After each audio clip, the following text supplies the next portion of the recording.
ভেঙ্গি এই দেখ জাদুঘরটা, তুই যার সামনে বাজাবে সে সব কথা ভুলে যাবে। প্রফেসরের উপরেই ট্রাই করি। আমি এখন কি করতে চেয়েছিলাম? স্যার আপনি এখন পান্তা খেতে চেয়েছিলেন। ও হ্যাঁ ঠিক আছে ঠিক আছে। বেঙ্গি এইবারও ফেল করেছে। আমি কি করছিলাম? ম্যাম আপনি আমাকে ফুল মার্কস দিচ্ছিলেন। ও হ্যাঁ ভেরি গুড ভেরি গুড। এ কিছু না পড়ে পাস করলো কিভাবে? আরে হ্যাঁ রে, ম্যামকে বলি। ম্যাম আমি এখন কি করছিলাম? তুই ম্যামকে বলছিলিস মোটি। ও ম্যাম আপনি মোটি। কি তুই আমাকে বলতে বলছিস? দাঁড়া।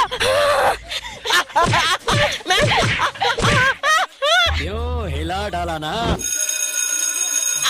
ক্লাস শেষ, আমি একটু ঘুমিয়ে নেই। আমি এখন কি করতে চেয়েছিলাম? বয়দা তুই এখন ক্লাসের সব নোংরা সাফ করতে চেয়েছিলিস। ও হ্যাঁ ঠিক আছে ঠিক আছে।